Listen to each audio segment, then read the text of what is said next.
नमस्कार, good news today देख रहे हैं आप। आपके साथ मैं हूं नवजोत रंधावा। शाम के 4 बज चुके हैं। वक्त है हमारे खास कार्यक्रम ये कोई ना बात का। और आज बात जो आज 3 नए कानून लागू हुए हैं उन्हीं पर करेंगे। अब दंड की जगह न्याय मिलेगा, क्योंकि देश में अंग्रेजों के जमाने से चले आ रहे कानूनों की जगह 3 नए कानून आज यानी कि 1 जुलाई से लागू हो गए हैं। ये कानून है भारतीय न्याय संहिता, भारतीय नागरिक सुरक्षा संहिता और भारतीय साक्ष्य अधिनियम। इन्हें आईपीसी, सीआरपीसी और एविडेंस एक्ट की जगह लाया गया है। गृह मंत्री अमित शाह ने बयान दिया है कि कानून व्यवस्था, क्रिमिनल जस्टिस सिस्टम पूरे तरीके से स्वदेशी हो गया है। दावा यह भी है कि मामले में देरी की जगह स्पीडी ट्रायल होगा। साथ ही यह सबसे आधुनिक क्रिमिनल जस्टिस सिस्टम बनेगा। हालांकि नए कानूनों के साथ जजों को 2 तरह के कानूनों में महारत हासिल करनी होगी, क्योंकि 30 जून से पहले दर्ज तमाम मामलों का ट्रायल पुराने कानून के तहत ही होगा। और साथ ही वकीलों को दोनों तरह के कानूनों की जानकारी होनी चाहिए। कानून की पढ़ाई करने वाले छात्र अब नए कानून का अध्ययन भी करेंगे। वकालत में आने के बाद उन्हें पुराने कानून की भी जानकारी नए सिरे से हासिल करनी होगी। तो आज इन्हीं नए कानूनों को आसान भाषा में समझने की कोशिश करेंगे। साथ ही इससे जुड़े सवालों पर कानून के जानकार क्या कहते हैं, उनकी राय भी जानेंगे। चर्चा शुरू करें उससे पहले आपको ये रिपोर्ट दिखाते हैं।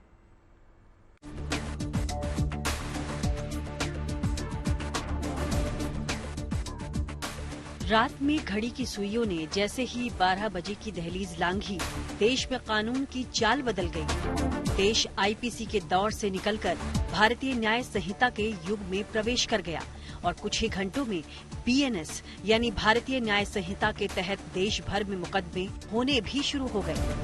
75 साल के बाद इस कानूनों पर विचार हुआ और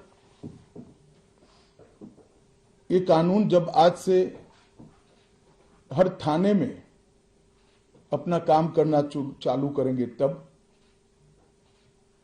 अंग्रेजों के बनाए हुए कानून निरस्त होकर भारत की संसद ने बनाए हुए कानून आएंगे। दंड की जगह न्याय लेगा, देरी की जगह स्पीडी ट्रायल और स्पीडी जस्टिस मिलेगा।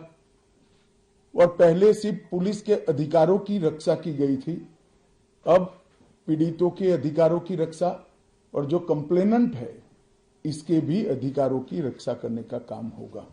न्याय के नाम पर बरसों बरस तक हमने दंड देकर कानून की यात्रा तय की, लेकिन अब कानून ने न्याय के पथ पर सफर शुरू किया है।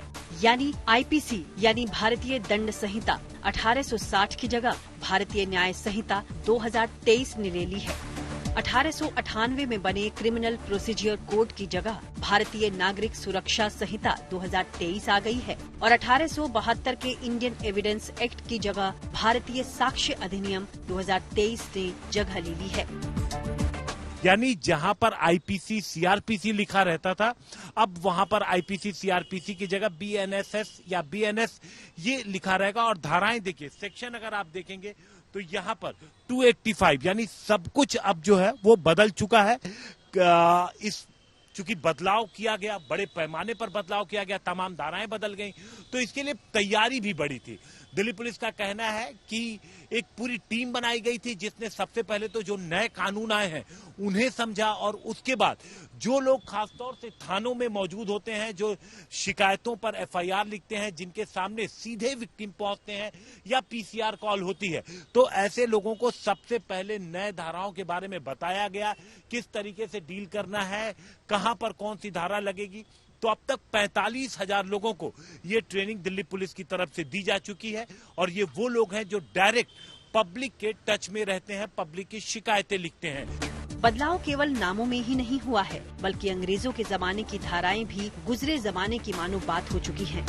अब तक ठगी की जो धारा सबकी जुबान पर थी, उस धारा 420 की जगह धारा 63 ने ले ली है। मर्डर जैसा मामला अब धारा 302 की जगह धारा 101 के तहत दर्ज हो रहा है। रेप के मामले पहले धारा 375 के तहत दर्ज होते थे, वो अब धारा 63 के तहत दर्ज हो रही है। ये कानून विक्टिम सेंट्रिक है। पहले दिनों तक किसी को पुलिस ले जाती थी, परिवार वालों को कोर्ट में आना पड़ता था। अब हमने कंपलसरी किया है कि हर थाने में रजिस्टर होगा और ई रजिस्टर भी होगा कि कौन सा अपराधी पुलिस की कस्टडी में है, जिससे हेबियस के माध्यम से कोर्ट में नहीं जाना पड़ेगा। तलाशी और रेड दोनों स्थिति में वीडियोग्राफी की जाएगी, जिससे पुलिस के अधिकारों का दुरुपयोग न हो पाए। भारतीय कानून के जरिए आधी आबादी का न्याय सुनिश्चित किया जा सके, इसका भी खास ख्याल रखा गया है। जैसे कि शादी का झांसा देकर यौन शोषण अब अपराध की श्रेणी में आ गया है। नाबालिग से गैंग रेप पर नए कानून के जरिए फांसी को सुनिश्चित कर दिया गया है। यही नहीं, एक्स्ट्रा मैरिटल अफेयर को भी अपराध की श्रेणी से बाहर कर दिया गया है। बच्चों के खिलाफ अपराध को लेकर नियम सख्त किए गए हैं। बच्चों की किडनैपिंग करने वालों को न्याय संहिता के तहत 7 साल की सजा का प्रावधान है, तो वहीं बच्चों की खरीद फरोख्त मामले में 10 साल की सजा रखी गई है। कोशिश यही है कि धाराएं सरल हों और उनमें पूरी स्पष्टता हो। सबसे पहली प्रायोरिटी महिलाओं और बच्चों के अपराध को दी गई है और मैं मानता हूं कि ये करने की बहुत समय से पहले जरूरत थी। एक पूरा अध्याय इसमें जोड़ा गया है जिसमें 35 धाराएं हैं और 13 प्रावधान हैं, जिसमें गैंग रेप के लिए अब 20 साल की सजा या तो कारावास, आजीवन कारावास, नाबालिग के साथ बलात्कार में मौत की सजा, झूठा वादा पहचान छिपाकर शोषण करने वालों के लिए भी अलग से अपराध बनाया गया है। पहले सुप्रीम कोर्ट के जजमेंट से चलता था। पीड़िता का बयान उसके घर पर महिला अधिकारियों की उपस्थिति में और अपने परिजनों की उपस्थिति में लेने का भी प्रावधान किया है। आज से देश न्याय के नए विधान पर चल पड़ा है। सरकार ने अपनी ओर से यही कोशिश की है कि नए नियमों और नई धाराओं को लेकर कोर्ट से लेकर थाने तक किसी तरह का कंफ्यूजन न हो। बावजूद इसके तमाम सवाल अभी भी कायम हैं। मसलन क्या पुराने और नए कानून के बीच अदालतों में न्याय की प्रक्रिया धीमी तो नहीं पड़ जाएगी? सवाल ये भी कि एक ही अपराध के लिए 2 तरह की धाराओं और सजा के प्रावधानों को याद रखना क्या मुश्किल नहीं हो जाएगा? दिल्ली से मनीषा लड्डा और हिमांशु मिश्रा के साथ bureau report, good news today. चलिए, तमाम खास मेहमान हमारे साथ जुड़ गए, लेकिन उससे पहले संजय शर्मा मेरे सहयोगी हमारे साथ इस वक्त जुड़ चुके हैं। संजय जी, आपके पास आते हुए सबसे पहले ये बताइए कि जो नए कानून लागू हुए हैं, चैलेंजेस सबसे ज्यादा क्या क्या है? 1 जुलाई 2024 भारत के न्यायिक इतिहास में एक दिशा परिवर्तित करने वाला दिन, ऐतिहासिक दिन। इस दिन 1860 में बने भारतीय दंड संहिता, भारतीय अपराध प्रक्रिया संहिता और भारतीय साक्ष्य अधिनियम, इन तीनों का नया तेवर, नया कलेवर आज से अधिसूचित होके अब ये चीजें लागू हो रही हैं। इसलिए आज का दिन ज्यादा आवश्यक है, ज्यादा महत्वपूर्ण है, ज्यादा ऐतिहासिक है। अगर हम बात करें इन तीनों अधिनियम की, तो सबसे जो चर्चा में है वो है भारतीय न्याय संहिता। भारतीय न्याय संहिता कैसे पुरानी संहिता से यानी भारतीय दंड संहिता से अलग है? एक तो नाम से अलग है। भारतीय दंड संहिता अंग्रेजों के जमाने में 1860 यानी कि अब से लगभग 160 साल पहले लागू हुई थी। तब से अब तक दुनिया काफी बदल चुकी है, चीजें बदल चुकी हैं, राज बदल चुका है, लेकिन कानून वही था। वो कानून अंग्रेजों ने अपने अंग्रेज अधिकारियों और हुक्मरानों को प्रोटेक्ट करने के लिए, उनकी सुरक्षा के लिए बनाया था, ताकि भारतीयों को ज्यादा से ज्यादा दंड दिया जा सके और वैसे ही अपराध में अंग्रेजों को बचाया जा सके। अब तक वो अंग्रेजों को बचाने का सिलसिला लगातार जारी था। अंग्रेज गोरे से काले हो गए, लेकिन कानून वही रहा। अब इसमें बदलाव आया है। इसका नाम बदलने से भी है कि अब दंड संहिता नहीं, ये न्याय संहिता है, जिसमें बहुत सारे छोटे मोटे अपराध हैं जिनके लिए दंड देने के बजाय उनको समाज सेवा से, सामुदायिक सेवा के जरिए उनके मन में सुधार की भावना भरने की कोशिश की गई है। अब ये कितना कारगर होगा ये तो आगे आने वाला समय बताएगा, क्योंकि समय की कसौटी पर हर चीज कसी जाती है और तब पता चलता है कि इसमें शुद्धता कितनी है, खरा खोटा कितना है हमारा कानून का ये सोना।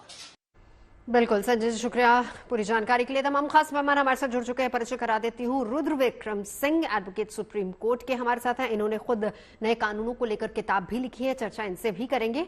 विनीत जिंदल जी भी एडवोकेट है सुप्रीम कोर्ट के।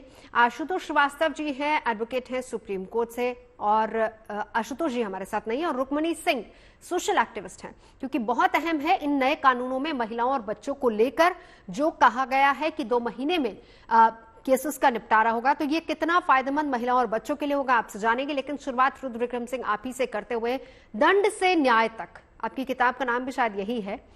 यदि हम नए कानूनों की बात करें और न्याय की बात करें, कंफ्यूजन कहां पर है?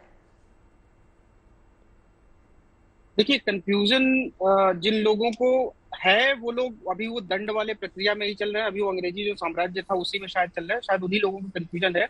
अदरवाइज देखिए कोई कंफ्यूजन नहीं है। नाम से ही इस बात की बहुत क्लियर हो जाता है कि दंड से न्याय तक की यात्रा, जो 160 वर्ष लगे हमको पूरा करने में और आजादी के 75 वर्ष लगे इस यात्रा को पूरा करने में। धन्यवाद मैं इस सरकार का देना चाहूंगा जिन्होंने इस बारे में सोचा कि जो हम आईपीसी जब पढ़ते थे तो क्या Indian Penal Code 1860, Indian Evidence Act 1872, ये एक पीड़ा जब मन में होती थी, हम लोगों को पढ़ते थे कि 1860 में जो कानून, और 1860 का कानून कब बना था मैं आपको बताऊं कि जब 1857 की क्रांति हुई थी देश में, भारत का जो सोचने के लिए कि ऐसी कोई क्रांति देश में ना पनपे, ऐसे कोई क्रांतिकारी देश में ना पनपे, उन सारी चीजों को रोकने के लिए 1860 में इंडियन पीनल कोड लागू किया गया था। और वही उन धाराओं को, उन धाराओं में जो चीजें वर्णित थी, उन धाराओं में जो सेक्शन थे, सारी चीजें थी, हम उसको फॉलो करते जा रहे थे। अब जो न्याय की बात करी जा रही है, और हमारे जो पुराने, अगर हम अंग्रेजों से पहले का जब हम अपना न्याय शास्त्र देखेंगे तो न्याय शास्त्र में हमारी एक बात कही जाती है कि अंगेन गात्रम न्यायेन राज्यम, मतलब उसमें ये कहा जाता था कि राज्य अगर जाना जाता है तो न्याय के लिए जाना जाता है। ये नहीं कहा गया था कि राज्य, कोई भी राज्य दंड के लिए जाना जाता था। दंड एक विधा होती है, जो अपराधी है उनको पनिश करने के लिए दंड जरूरी है, लेकिन न्याय तब होता है जब जो कंप्लेनेंट है, जो विक्टिम है, उसके साथ भी न्याय हो। जो कि अब जो हमारी अब धाराएं हैं, जो विक्टिम सेंट्रिक जो कानून है, गृह मंत्री जी को आपने बोलते हुए सुनाया कि जो विक्टिम सेंट्रिक कानून अब बने हैं, कि जो पीड़ित, क्या होता था पहले की सरकारों में, क्या होता था कि अगर मान लीजिए मैंने कोई मुकदमा दर्ज किया किसी पॉलिटिकल व्यक्ति के खिलाफ, अगले 2-3 साल बाद उसकी सरकार आ जाती थी, तो सरकार के पास ये अधिकार होता था कि उन जो सेक्शन थे, जो एफआईआर थे, उसको वापस ले लेती थी बिना पीड़ित के किसी सहमति के, बिना पीड़ित को बताए। लेकिन अब क्या है नए कानूनों में, जब तक पीड़ित की सहमति नहीं ले ली जाएगी, जब तक पीड़ित की संस्तुति नहीं होगी कि नहीं आप ये वापस होंगे कि नहीं होंगे, तब तक वो उन सेक्शन में, उन धाराओं में वापसी नहीं होगी, चाहे वो सरकार किसी की भी हो। एक चीज और मैं कहूँ, सबसे इम्पोर्टेंट बात, कि जो राजद्रोह की बात थी, राजद्रोह मतलब राजा के प्रति द्रोह, तो आप तो कोई राजा है नहीं, प्रधानमंत्री खुद कहते हैं कि मैं सेवक हूँ, हर कोई कहता है सेवक, और है भी, लोकतंत्र में सब सेवक है। तो उस राजद्रोह को हटाकर देशद्रोह की बात, देश के खिलाफ अगर आप बोलेंगे, जी, देश के खिलाफ जो टुकड़े टुकड़े गैंग, शायद जो आप कह रहे थे कि कुछ लोगों को कंफ्यूजन है, तो शायद टुकड़े टुकड़े गैंग है जो देश के टुकड़े टुकड़े करने की बात करते थे, शायद उन लोगों के मन में। नहीं सर, देखिए कंफ्यूजन उस चीज को लेकर नहीं, कंफ्यूजन उसके इम्प्लीमेंटेशन को लेकर है। मैं आऊंगी आपके पास, एक बार जरा विनीत जी को इंक्लूड कर लेते। विनीत जी, पहली बात तो मैं आपकी राय इसको लेकर जानना चाहूंगी, और दूसरा, जब इसको लेकर इम्प्लीमेंटेशन की बात आएगी, कंफ्यूजन वहीं पर है। और उसके बाद फिर रुद्र विक्रम सिंह जी, आप भी अपनी बात इम्प्लीमेंटेशन को लेकर रखिएगा, क्योंकि कानून लागू हो गए, अब आज से लागू हो गए हैं, लेकिन क्या प्रॉपर ट्रेनिंग दी गई, नहीं दी गई? क्या पुलिस प्रशासन, न्यायपालिका, क्या हर जगह पर, वकील हो, जजेस हो, हर जगह पर उतनी ट्रेनिंग और उतनी जानकारियां उपलब्ध हो पाई हैं या नहीं हो पाई, या फिर अभी वक्त लगेगा इम्प्लीमेंटेशन में? विनीत जी। जी नवज्योति, देखिए, इस बात को मानने में कोई भी दो राय नहीं है कि नया कानून समय की मांग थी। जिस तरह से अपराध करने का तरीका बदला है, इलेक्ट्रॉनिक तरीके आए हैं, नए नए लोगों ने अपराध करने की नए नए तरीके इजाद कर लिए हैं, तो उसी के देखते हुए कहीं ना कहीं कानून में जो है कानून को बदलने की जरूरत थी, इस बात में कोई दो राय नहीं है। मैं मानता हूं कि बिल्कुल जो कानून सेंट्रल गवर्नमेंट ने इंट्रोड्यूस किया है वो सभी पक्ष देखते हुए और जिन चीजों की जरूरत थी उन चीजों को देखते हुए नया कानून लाया गया। अब भारतीय न्याय संहिता की अगर हम बात करें तो देखिए आप कि हर तरीके से कहें कि 3 अलग अलग तरीके के जो न्याय देने का तरीका है लोगों को, वो बनाया गया। पहला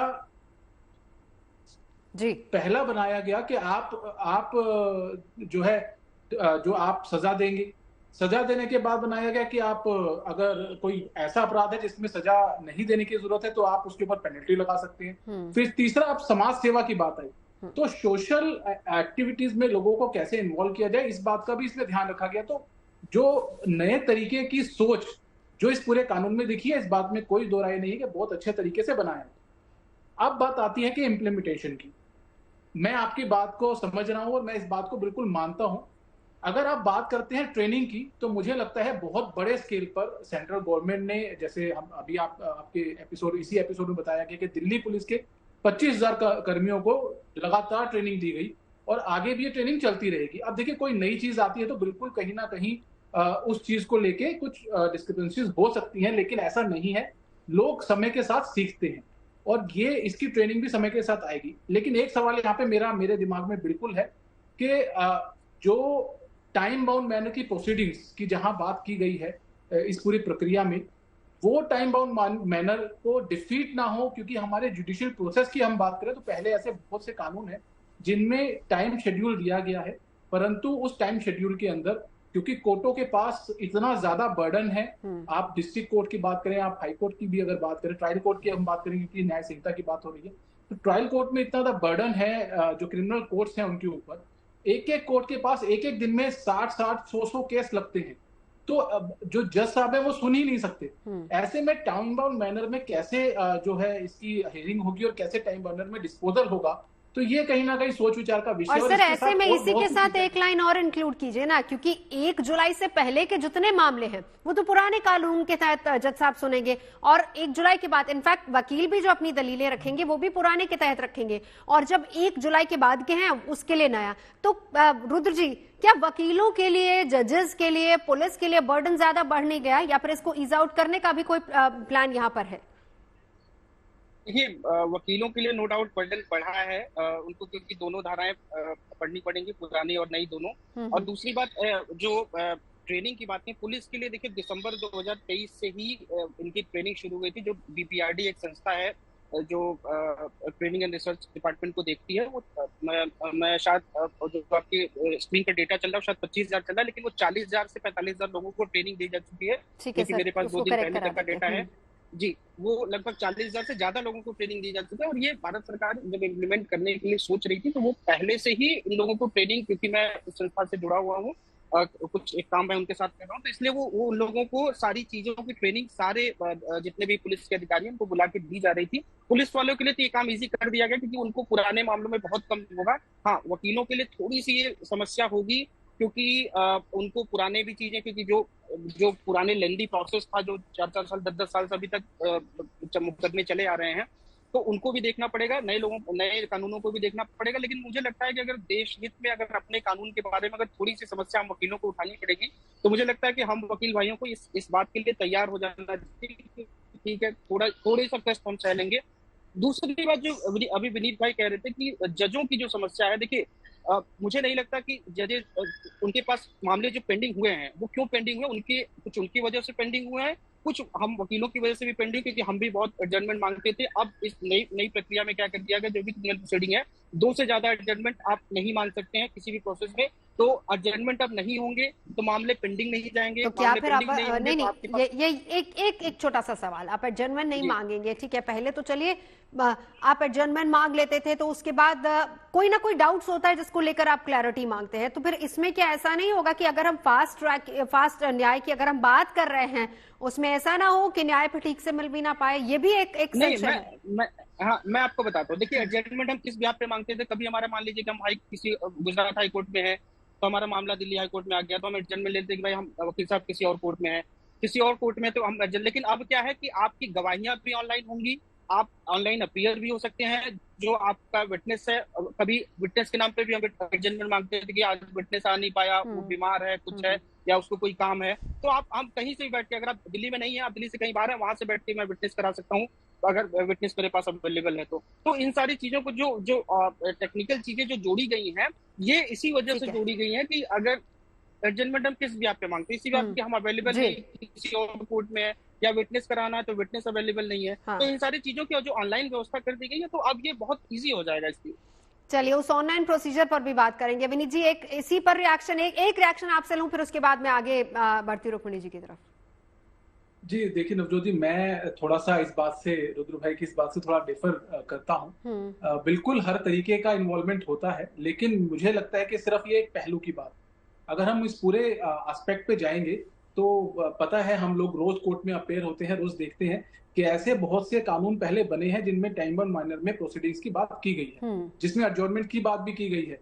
जजेस अपनी तरफ से भी कोशिश करते हैं, एडवोकेट्स भी अपनी तरफ से कोशिश करते हैं कि जल्द से जल्द मामले की सुनवाई हो, लेकिन क्योंकि बर्डन बहुत ज्यादा है, जजों की भर्ती को लेके एक बिल्कुल बहुत बड़ा जो हम कहें एक एस्पेक्ट है, अगर हम सही तरीके से न्याय की बात करते हैं तो मुझे लगता है कि लोअर जुडिशरी में जिस तरह से जजेस की अपॉइंटमेंट का जो इशू है उसको जब तक रिजॉल्व नहीं किया जाएगा तो कानून को सही तरीके से न्याय की हम बात करें, कहीं ना कहीं वो डिफीट होगा। बिल्कुल इसी मुद्दे पर मैं आ रही थी। और रुद्र जी देखिए, आवाजें उठनी शुरू हो गई। दक्षिण के कुछ ऐसे राज्य हैं जहां पर यही सवाल उठ रहा है जो कि विनीत जी ने उठाया है कि लोअर कोर्ट्स में ऐसे बहुत सारे जजेस हैं जिनकी अपॉइंटमेंट्स अभी तक डिलेड है या हुई नहीं है। ऑल्सो इसी के साथ साथ मैं जोड़ूंगी, अब जिस तरीके से आपने कहा कि ऑनलाइन पेशी हो सकती है या फिर ऑनलाइन आप अपनी बात रख सकते हैं, तो क्या उतना सिस्टम एक्टिव है हर जगह पर उस लोअर कोर्ट तक, उस पर भी चर्चा आगे करेंगे। लेकिन रुक्मिणी जी को इंक्लूड कर लेते हैं। रुक्मिणी जी, दो सवाल। पहला तो ये कि कानूनों को लेकर आपकी राय, महिलाओं और बच्चों के लिए स्पेसिफिकली अगर देखा जाए तो क्या ये राहत भरे कानून आपको नजर आते हैं, क्योंकि जल्द से जल्द निपटारा होगा उनके केसेस में? नमस्कार। पहले तो ये जो नया कानून भारत न्याय संहिता आया है हमारे देश में, आज से जो लागू हुआ है, मैं सभी को ये बताना चाहती हूँ कि उस नजरिए से ही रखा गया है कि स्पीडी ट्रायल, स्पीडी जस्टिस मिले। पर एक टेक्नोलॉजिकल रेवोल्यूशन कह सकते हैं कि आया है, और ट्रांसपेरेंसी भी पूरी लाने की कोशिश की गई है, क्योंकि आप FIR आप ऑनलाइन रजिस्टर कर सकते हैं और उसके सारे स्टेटमेंट, उसकी सारी प्रक्रिया अब आपको ऑनलाइन अवेलेबल मिल सकती है। और जहां तक बात की जाए भारतीय न्याय संहिता, उसमें बकायदा एक न्यू चैप्टर इंक्लूड किया गया है crimes against women and children पर। अब रेप विक्टिम से जो फीमेल पुलिस ही उनका स्टेटमेंट रिकॉर्ड करेगी उनके किसी भी गार्जियन या रिलेटिव के प्रेजेंस में, और मेडिकल एग्जामिनेशन जो होगा वो 7 दिन में मैंडेटरी किया गया है कि आपको 7 दिन में उसको कंप्लीट करना है। अब गैंग रेप, माइनर का अगर गैंग रेप होता है तो उसमें डेथ सेंटेंस या लाइफ इम्प्रिजनमेंट की पूरी सजा दी गई है। पहले जो एज बेस्ड पैरामीटर्स थे गैंग रेप में, माइनर के लिए अलग अलग पनिशमेंट्स के लिए एज बेस्ड पैरामीटर्स रखे गए थे, अब उनको हटा करके भारतीय न्याय संहिता 2023 में उसको एक माइनर, मतलब अंडर 18 की जो उम्र की महिला है उसको एज अ चाइल्ड करके लाइफ इम्प्रिजनमेंट, वो गैंग रेप की ही उसमें आ जाता है, बिल्कुल आ जाता है, और उसको लाइफ इम्प्रिजनमेंट और डेथ की सजा देने का प्रावधान बनाया है। और अब यूनिफॉर्मिटी रखी है, माइनर हटा के अंडर 18 के लिए उसको चाइल्ड से वो रिमूव कर दिया है, और अब माइनर अंडर 18 चाइल्ड कहलाया जाएगा नए कानून के तहत में। ट्रांसजेंडर्स के लिए एक नया सेक्शन इंक्लूड किया है। अब डेफिनेशन जो चाइल्ड और ट्रांसजेंडर की सेक्शन 2 भारतीय न्याय संहिता के अंतर्गत आएगी। अब वॉयरिज्म जो एक कानून था वो जेंडर न्यूट्रल कर दिया गया है। जो पहले हम जो वॉयरिज्म को जो एक करते वो अब जेंडर न्यूट्रल कर दिया गया है। अब टारगेटेड पेनल्टीज बनाई गई हैं, स्पेसिफिक पनिशमेंट दी गई हैं अगर महिला को कोई डिसीव करता है फॉल्स मैरिज के केस में और अबैंडन करता है तो उसमें बकायदा आपको टारगेटेड पेनल्टीज और पनिशमेंट मिलेगी। बिल्कुल, यानी ये कुल मिलाकर अगर देखा जाए, रुक्मिणी जी मेरा सवाल आपसे यही था, बिल्कुल वो लगातार हम चला भी रहे हैं, क्या ये महिलाओं और बच्चों के लिए, क्योंकि जिस तरीके से ये चेंजेस किए गए, आपको लगता है कि न्याय जल्दी और सही मिल पाएगा उनको? रुद्र जी बस 1 मिनट, आप अपना क्वेश्चन रिपीट करेंगे? क्या इसमें महिलाओं को और बच्चों को न्याय जल्दी मिल पाएगा? बिल्कुल, ये उसी नजरिए से बनाया गया है कि बच्चों को और महिलाओं को जल्द से जल्द स्पीडी जस्टिस मिले, और 45 दिन में जस्टिस देने का कोर्ट ने इस कानून के तहत 45 दिन में जस्टिस देने का पूरा प्रावधान रखा गया है। एक बार रुद्र विक्रम सिंह के पास चलेंगे, आप कुछ कहना चाह रहे थे रुद्र जी? मैं इन्हीं की बातों में एक बात ऐड करना चाह रहा था, जो महिलाओं से संबंधित जो आप सवाल कर रही थी। देखिए, एक बहुत बड़ा ड्रास्टिक चेंज महिलाओं को लेकर इसमें किया गया है कि पहले क्या होता था कि मैं एक आपको बहुत प्रैक्टिकल बात बताऊं कि एक महिला का जब रेप होता था तो एक तो उसका फिजिकल रेप होता था, उसके बाद जब वो अदालतों की विभिन्न कार्रवाइयों से गुजरती थी, पुलिस के पास जाती थी, तो उसका मानसिक रेप कई बार होता था। और इस लोक लज्जा की वजह से कभी कभार वो क्या होती थी कि कभी वो अदालतों में नहीं जाती थी या यौन शोषण के मामलों में भी अदालतों में नहीं जाती थी या FIR कराने नहीं जाती थी। अब जो EFIR की व्यवस्था की गई है, जो मैडम ने बताया, लेकिन उसमें एक चीज और बहुत इंपॉर्टेंट चीज है कि EFIR आप घर पे बैठ के करेंगी, उसके बाद 3 दिन के अंदर कोई पुलिस की महिला अधिकारी आपके पास आएगी, आपका बयान आपके घर पे ही दर्ज करेगी, उसके बाद FIR करेगी। तो ये मुझे लगता है कि एक बहुत बड़ा चेंज है। और उसके बाद अगर मान लीजिए उनकी कोई गवाही भी होनी उस महिला की, तो भी ऑनलाइन माध्यम से वो घर से कर पाएगी।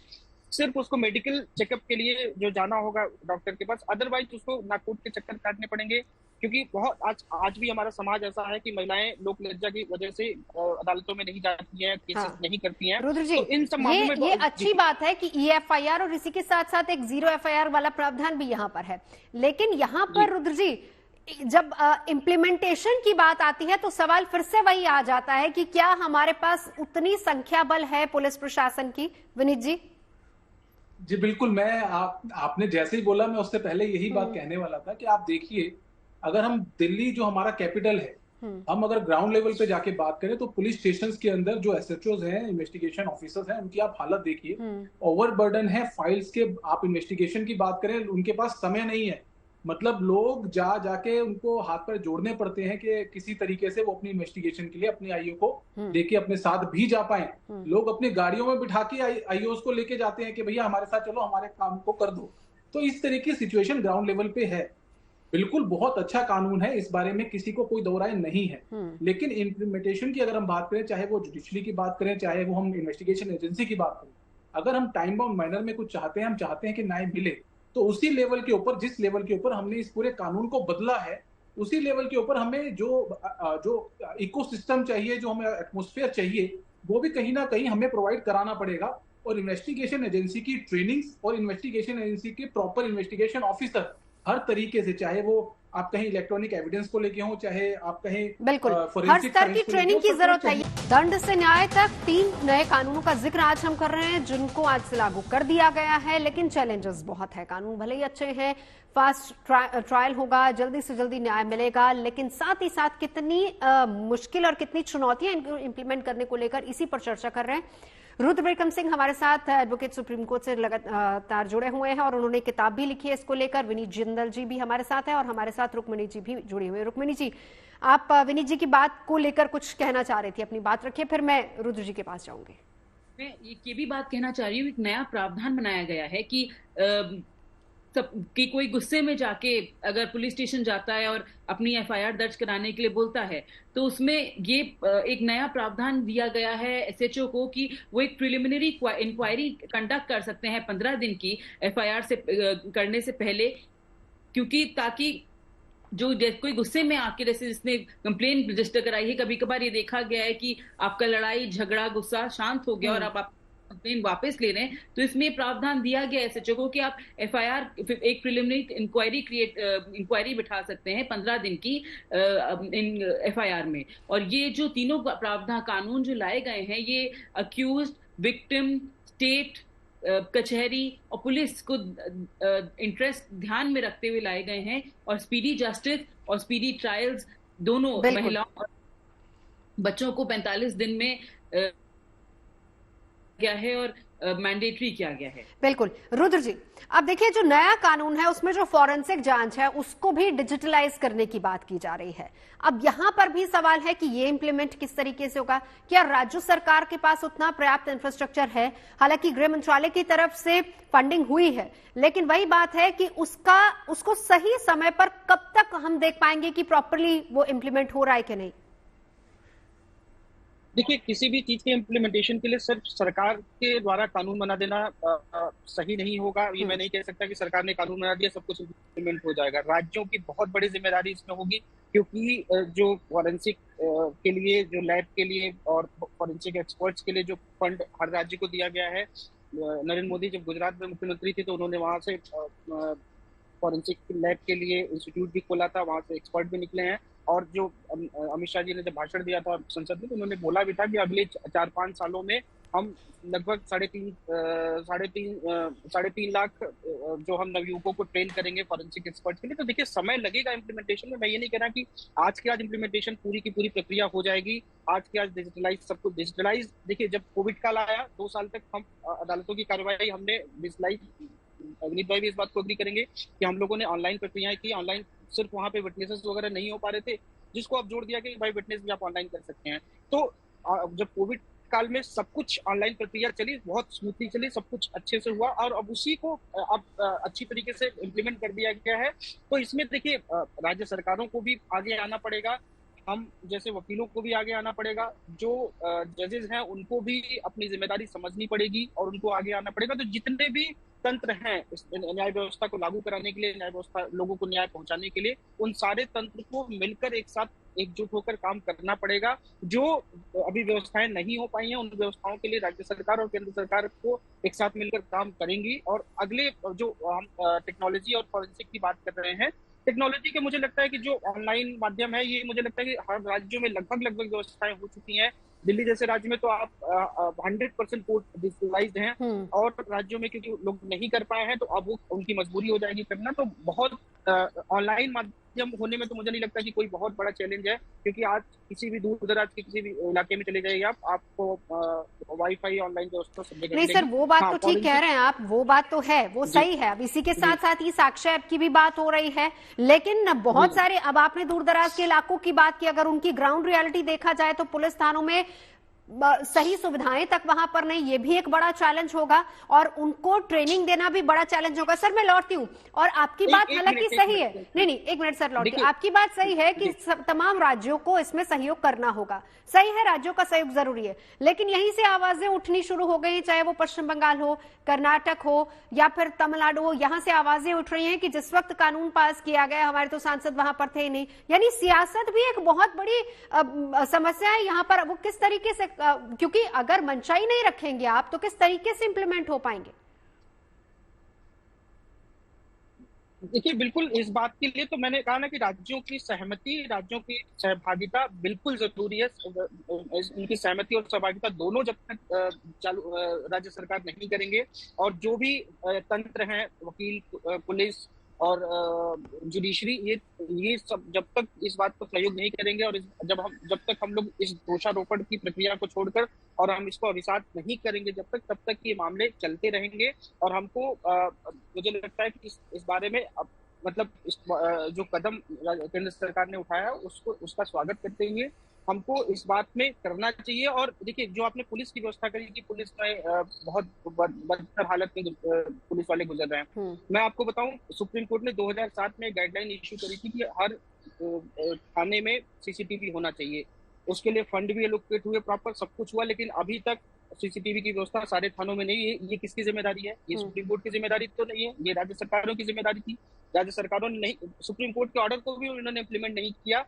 और जो भी सुप्रीम कोर्ट की गाइडलाइन बीच में पुलिस सुधार को लेकर होती थी, उनको अभी तक जो 2007 की मैं बात कर रहा हूँ उसमें सुप्रीम कोर्ट ने प्रॉपर गाइडलाइन इशू करी थी पुलिस सुधार नियमों को लेकर। लेकिन देखिए आपने अपनी बात में ही बता दिया कि चैलेंज सबसे बड़ा वहीं पर है। मैं एक मिनट रुद्र जी लौटूं, विनीत जी जो सवाल मैंने उठाया था उसका भी जवाब रखिए और रुद्र जी की बात पे भी आप अपनी बात रखिए।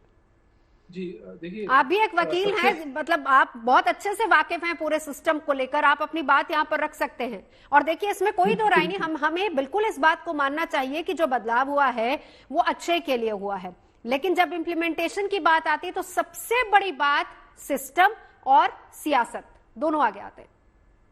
देखिए नवजोत जी, मैं सबसे पहले जो संसद में जब ये कानून पास हुआ और कुछ स्टेट ये कह रहे हैं कि जी हमें ये मौका ही नहीं मिला कि कानून को हम कुछ बता पाए या कह पाए, तो सबसे पहले ये बात है कि किसी ने रोका नहीं था उनको संसद में जाने से, वो खुद रुके थे। उनका खुद का विलिंगनेस था कि वो संसद नहीं चलने देना चाहते थे। तो ये पॉलिटिकल एस्पेक्ट है, पॉलिटिकल एस्पेक्ट पे नहीं जाएंगे, क्योंकि पॉलिटिकल एस्पेक्ट से अगर जनता को किसी तरीके का नुकसान हो रहा है तो मुझे लगता है सरकार ने अगर आगे बढ़कर कोई कदम उठाया तो उसका हमें अप्रिशिएट करना चाहिए और उसको डिस्करेज नहीं करना चाहिए। और being a citizen of this country, being a lawyer, मैं इस चीज को लेकर सरकार का बिल्कुल समर्थन करता हूँ, बिल्कुल सही चीज है।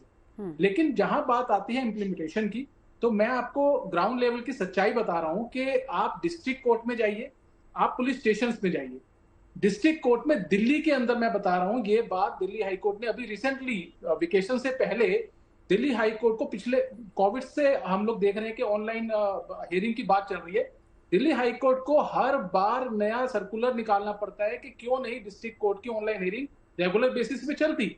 आप समझिए कि दिल्ली जो कि कैपिटल है, वहां पे डिस्ट्रिक्ट कोर्ट की ऑनलाइन हियरिंग के लिए दिल्ली हाई कोर्ट को बार बार सर्कुलर निकालना पड़ता है। डिस्ट्रिक्ट जज, दिल्ली हाई कोर्ट जो एडमिनिस्ट्रेटिव ऑफिसर है, उनको बार बार ये कहा जाता है कि आप इंश्योर कीजिए, क्योंकि ये शिकायतें जा रही हैं कि दिल्ली डिस्ट्रिक्ट कोर्ट के अंदर ऑनलाइन हियरिंग नहीं हो रही। कुछ जजेस ने डिटेक्ट है कि वो कहते हैं कि हमारे सामने फिजिकल आइए। इस तरीके की चीजें हैं। आप बात कीजिए पुलिस स्टेशन की, पुलिस स्टेशन में जो लोअर स्टाफ होता है, आप एक सिपाही की बात कीजिए, उस सिपाही की एजुकेशन, मैं बताऊं आपको सच्चाई ये है कि दिल्ली पुलिस के कुछ ऑफिसर्स, उनके पास इतनी एजुकेशन नहीं है, मतलब लेकिन हो सकता है एजुकेशन हो, वो 12th पास हो, बीए हो, लेकिन वो लिखने के उतने माहिर नहीं है और उनको लिखने के लिए दूसरे लोगों को बुलाना पड़ता है। वो लोग पैसे देके, जो पुराने रिटायर्ड ऑफिसर होते हैं, उनको बुला के वो लिखवाते हैं अपनी फाइलों को। जहां इस तरीके का काम हो रहा हो, वहां पे कहीं ना कहीं सबसे पहले आपको ये इंश्योर करना पड़ेगा कि ग्राउंड लेवल पे जो सच्चाई है, ग्राउंड लेवल पे जो परिस्थितियां हैं, आप उसको जब तक नहीं बदलेंगे तब तक इंप्लीमेंटेशन और न्याय की हम जो बात कर रहे हैं कहीं ना कहीं डिफीट होगा। ठीक है रुद्र जी, अब क्योंकि आपने इसको लेकर किताब भी लिखी है, देखिए ये सारे चैलेंजेस तो हैं और ये आप और हम सभी बहुत अच्छे से समझते हैं, मेरे ख्याल से सरकारें भी इसको लेकर वाकिफ हैं। अब ठीक है, विनीत जी कह रहे हैं कि आप सियासत नहीं कीजिए, लेकिन मैं इसको इसलिए अलग नहीं रखती हूं क्योंकि जो सिचुएशन, जो हालात हमारे पूरे सिस्टम की हुई है, उसमें कहीं ना कहीं अगर इंप्लीमेंटेशन की बात की जाए, अगर फंड्स जाते हैं, अगर कोर्ट के ऑर्डर्स होते तो क्यों नहीं वहां पर इंप्लीमेंट होता, तो उस तर्क को भी हम नकार नहीं सकते हैं। पर यह है कि अगर आपने इन तमाम चीजों को भी इसमें इसका जिक्र किया होगा। देखिए, जब भी किसी चीज के इम्प्लीमेंटेशन की बात आती है तो पहला चीज होती है नियत। अगर आपकी नियत ठीक है, अगर आपकी नियत है लोगों को न्याय देने की, सिर्फ भाषणबाजी करने की नियत नहीं है, अगर राज्य सरकार ये चाहती है कि नहीं उनके राज्य के लोगों को भी न्याय मिले, सुचारू रूप से न्याय मिले, जल्दी न्याय मिले, शीघ्र न्याय मिले और न्याय मिले, तो इसके लिए आपको इम्प्लीमेंटेशन करना पड़ेगा, आपके लिए आपको सहभागिता करनी पड़ेगी। अगर आप नहीं करेंगे तो देखिए, एक चीज मैं आपको और बताऊं कि जो लोअर जुडिशरी होती है और पुलिस का सिस्टम होता है, वो हर राज्यों का अलग अलग सिस्टम होता है। सिर्फ कुछ राज्य, जो दिल्ली जैसे जो राज्य हैं जो केंद्र सरकार के अंतर्गत आते हैं, बाकी सारे राज्यों में जो पुलिस व्यवस्था और लोअर जुडिशरी जो होती है वो राज्य सरकारों के अंतर्गत आती है। तो जो भी इंफ्रास्ट्रक्चर की बात होगी, जो अभी नियुक्तियां भरने की बात होगी, ये राज्य सरकारों को इसमें आगे बढ़ के आना पड़ेगा। कानून जो केंद्र सरकार का काम था, केंद्र सरकार ने कर दिया, अब उसको प्रॉपर इम्प्लीमेंटेशन जो नीचे लेवल पे करना है वो राज्य सरकारों का काम है। राज्य सरकारें जब तक आगे बढ़ के इस बात को नहीं समझेंगी और नहीं करेंगी, तब तक बिल्कुल सही बात है कि ये कानून सिर्फ देखने के लिए रह जाएंगे कि हाँ ये कानून हमने बनाया, इसकी रिट्रायल का हमने इसकी कॉन्सेप्ट रखा, हमने कहा कि भाई 3 साल में सारे मामले खत्म हो जाने चाहिए, इतने दिनों में चार्जशीट फाइल हो जानी चाहिए, इतने दिनों में फैसला आ जाने चाहिए। लेकिन अगर राज्य सरकारें इस बात को लेकर अड़ जाएंगी कि नहीं हमें इस बात को मानना ही नहीं है, तो फिर से वही कोर्ट का, फिर हम कोर्ट जाएंगे, हाई कोर्ट से डायरेक्शन कराएंगे, सुप्रीम कोर्ट जाएंगे, वहां से डायरेक्शन कराएंगे तो कि भाई प्रोसीजर तो उतना ही लंबा हो जाएगा। बिल्कुल, रुक्मणी जी। बिल्कुल लंबा हो जाएगा। रुक्मणी जी। मैं ये कहना चाहती हूँ कि जो नए ये 3 कानून आए हैं, भारतीय न्याय संहिता और BNSS, ये इसमें खास तौर से बच्चों का और महिलाओं का ध्यान रखते हुए ही इनको एक तरह से नए तरीके से पेश किया गया है। और ज्यादातर जो भी बदलाव भी लाए गए हैं, आप देखें तो उसमें बच्चों और महिलाओं को नजर में रखते हुए लाए गए हैं, उनको बदला गया, उनको प्रोग्रेसिव किया गया है। तो ये मैं सभी को धन्यवाद देना चाहती हूँ और कि ये आप लाए हैं महिलाओं की सफलता और सुरक्षा को एज अ सरकार और देश को ध्यान में रखते हुए। और चलिए एक बार रुद्र जी आपके पास आना चाहूंगी, क्या वकीलों और जजों को दोनों तरह के कानून पढ़ने पड़ेंगे?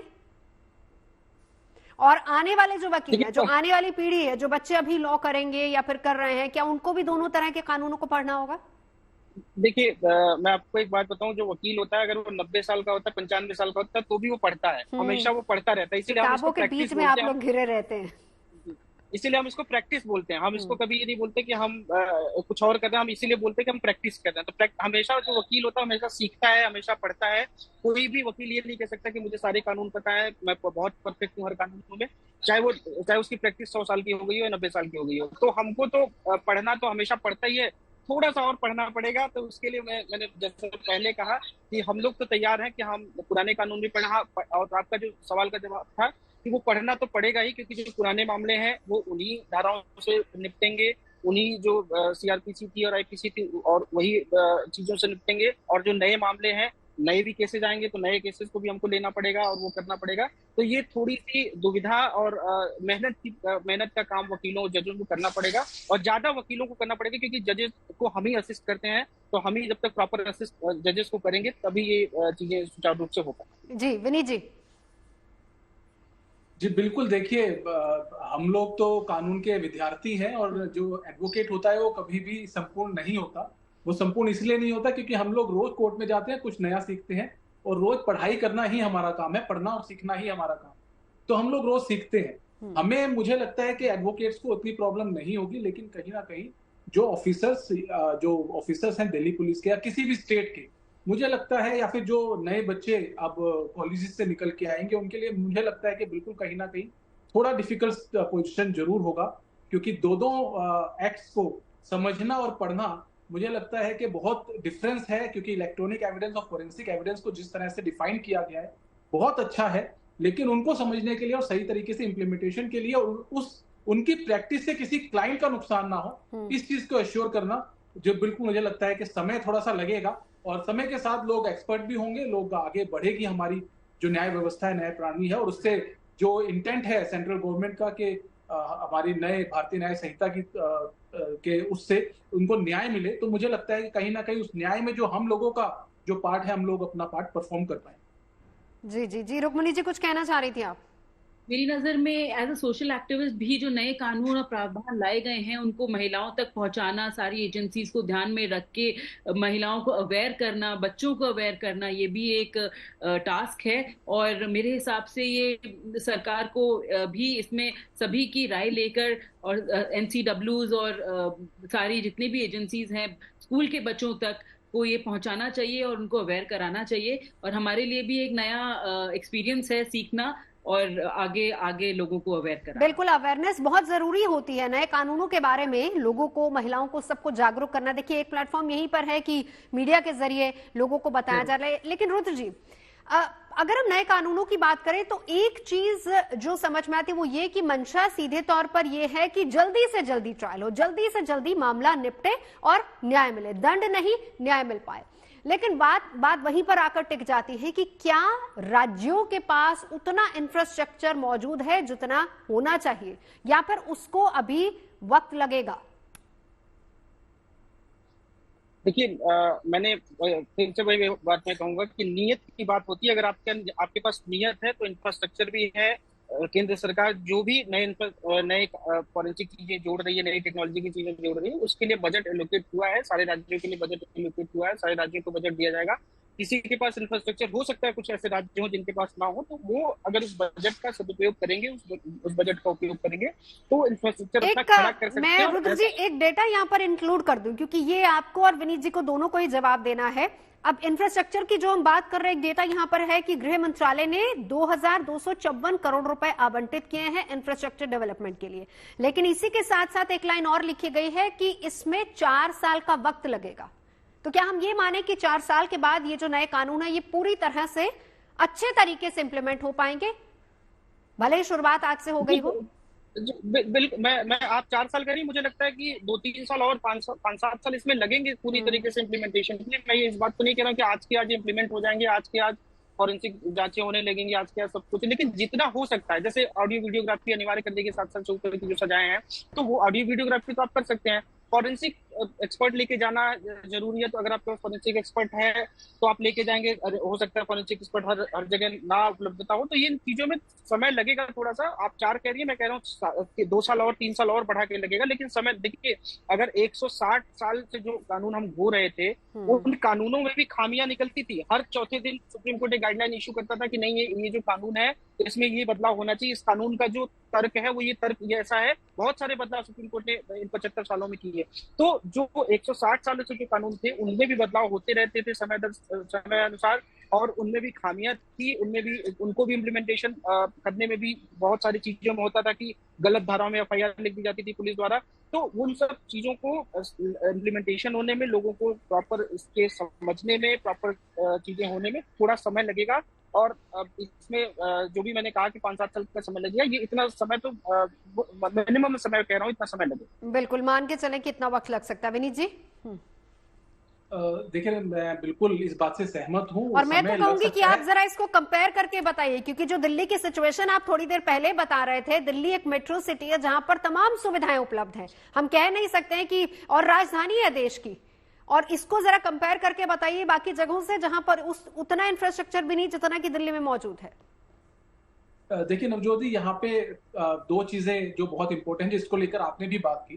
पहला, पॉलिटिकल विल। आप बात करें कि दिल्ली के अंदर जो कोर्ट्स हैं, उनको पैसा जो आता है वो दिल्ली गवर्नमेंट के थ्रू आता है, और इसके ऊपर भी पेटिशंस फाइल हुई हैं दिल्ली हाई कोर्ट के अंदर कि दिल्ली गवर्नमेंट ने जो इंफ्रास्ट्रक्चर को बनाने के लिए दिल्ली डिस्ट्रिक्ट कोर्ट को पैसा देना था वो रिलीज नहीं किया गया। तो इस तरीके की चीजें, और मुझे लगता है कि कोई भी सरकार हो, मैं हिंदुस्तान में रहता हूं तो मैं हिंदुस्तान की सरकारों को जानता हूं अच्छे से।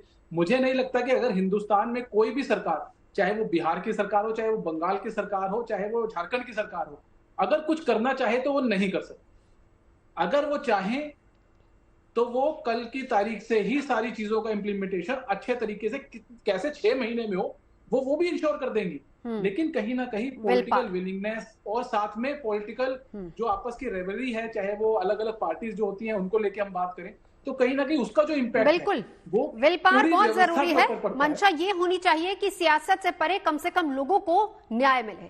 बहुत बहुत शुक्रिया आप दोनों, खास हमारे जो मेहमान हमारे साथ पहुंचे, विनीत जी, रुद्र जी, आपने दोनों कानूनों को बहुत अच्छे तरीके से समझाया, चैलेंजेस क्या है, किस तरीके से ये इंप्लीमेंट होंगे उसके बारे में बताया। और रुक्मणी जी, बहुत बहुत शुक्रिया आपका भी, आपने यहाँ पर अपनी बात रखी बच्चों और महिलाओं को लेकर।